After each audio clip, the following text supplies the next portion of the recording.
ఈ దినమంతా మీరు మాకు తోడుండండి. నువ్వు సువార్త పనికి ఎన్నిక లేని నన్ను పిలిచావు, నీకు వందనాలు. నీ వార్త ఇతరులకు ఎలాగ చెప్పాలో అజ్ఞానమైన నన్ను క్షమించి మీరే మాట్లాడండి. ఏ ఒక్కరూ నశించి నరకానికి వెళ్ళకూడదు. ఇంతవరకు బట్టి వందనాలు. ఇప్పుడు మీ సువార్త పనిలో మాకు తోడుండండి. యేసునామములో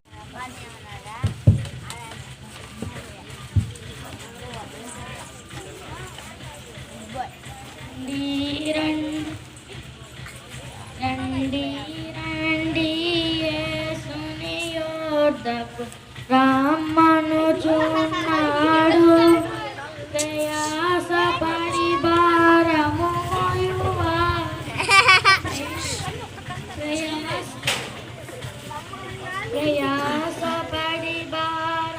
మోయువారి అతి ప్రేమతో ఆహ్వానింతుము.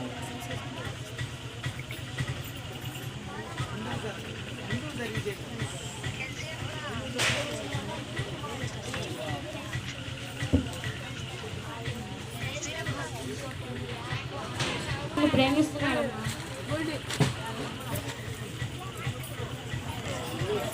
ఇప్పుడు ఆయన ప్రేమిస్తున్నాడు. ఆయన ప్రేమిస్తున్నాడు.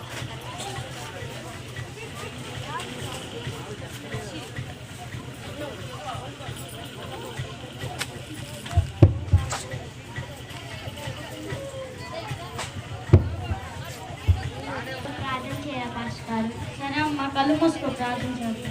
పరలోక మాతండి, నీ ప్రియబిడ్డని జ్ఞాపకం చేసుకోండి, తన కుటుంబాన్ని జ్ఞాపకం చేసుకోండి. యేసునామములో అడుగుతున్నాం తండ్రి, ఆమేన్.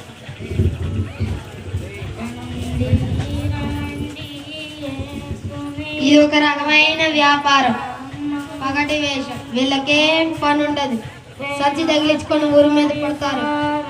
ఎక్కడ చూసినా వీళ్ళ గోలే. ఈ మధ్య ఎక్కువైంది. సరే, వీళ్ళ గోలైంది చూడండి.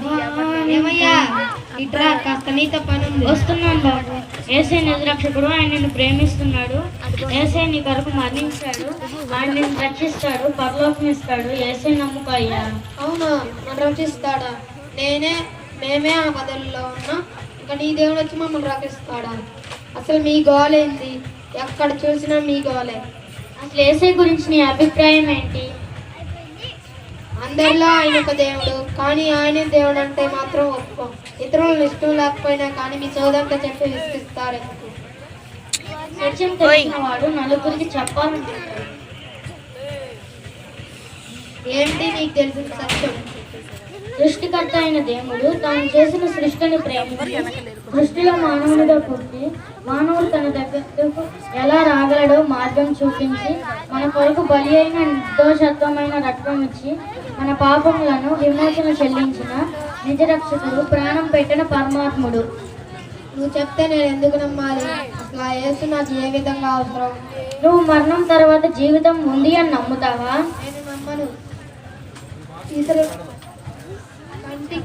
కనిపించే అవకాశాలను ఉపయోగించుకొని సుఖంగా జీవించడమే నాకు తెలిసిన నిజమైన సంతోషకరమైన జీవితం. అవునా, నువ్వు తల్లి గర్భంలో ఉన్నప్పుడు ఈ భూమి గురించి కానీ నీ కుటుంబం గురించి కానీ, అంటే నీ తల్లిదండ్రుల గురించి కానీ జ్ఞానం కానీ గ్రహింపు కానీ ఉందా? నేను తల్లి గర్భంలో ఉన్నప్పుడు అది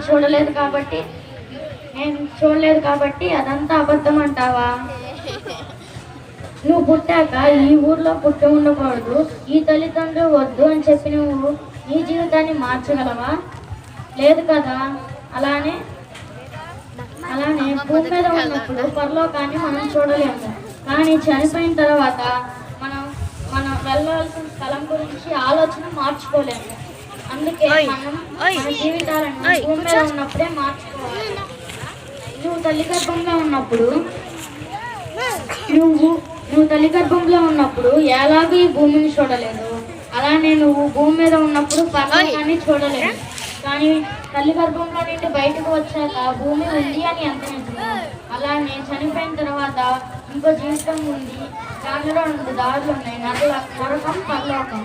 నరకానికి వెళ్ళడానికి అంత కష్టపడిన అవసరం లేదు, ఇష్టానుసారంగా జీవించవచ్చు. కానీ పరలోకానికి వెళ్ళడానికే నీతిగా బతకాలి. కానీ ఏ మానవుడు తన స్వశక్తులతో పాపాన్ని జయించలేడు. కానీ ఆ జీవనాధిపతి అయిన యేసయ్యను ఆశ్రయిస్తే మనం మన జీవితంలో లోకాన్ని పాపాన్ని జయించవచ్చు. అందుకే బైబిల్ చెప్పింది, నేనే మార్గము, నేనే సత్యము, నా ద్వారానే తప్ప ఎవరు పరలోకానికి వెళ్ళలేదు. సరేనయ్యా, నీ నమ్మకం నీది.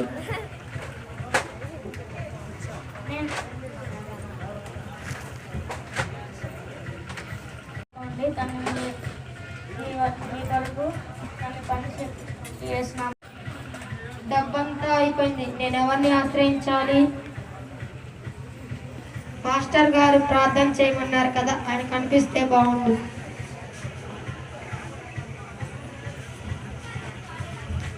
మాస్టర్ గారు ఒకసారి ఇట్లా రండి. ఏంటి బాబు, బాగున్నావా? నేను బాగానే ఉన్నాను, నా కోసం ప్రార్థన చేయండి. నేను చాలా కష్టాల్లో ఉన్నాను నా కుటుంబంతో. సరే, ప్రార్థన చేస్తాను, కానీ నువ్వు కూడా ప్రార్థన పరలోకం తండ్రి, నీ ప్రియబడిని జ్ఞాపకం చేసుకోండి. తన కుటుంబం కష్టాల్లో ఉంది, కష్టాలు తీసేయండి. ముందుగా తన ఆత్మని మీరు పట్టుకోండి. యేసునామములో అడుగుతున్నాం తండ్రి, ఆమేన్. మీరు ప్రార్థన చేస్తుంటే యేసయ్య నిజ దేవుడు అని అనిపిస్తుంది.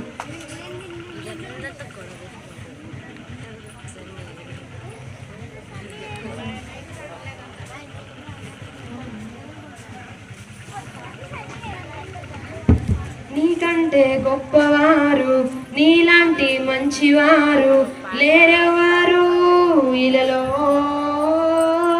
నీలా మహిమను వదిలి నరునిగా వచ్చిన వారు లేరెవరు యేసు.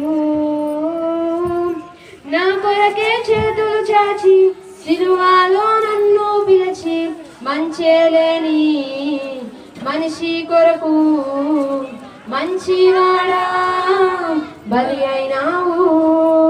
మంచేలేని మనిషి కొరకు మంచివాడా బలి అయినావు. ఓ సిల్వదారి, ఓ త్యాగశీలి, నిజమైన స్నేహితుడవు నీవే నీవే. ఓ సిల్వదారి, ఓ త్యాగశీలి, నిజమైన స్నేహితుడవు నీవే నీవే. నీకంటే గొప్పవారు, నీలాంటి మంచివారు లేరెవరు ఇలలో. నీలా మహిమను వదలి నరునిగా వచ్చిన వారు లేరెవరు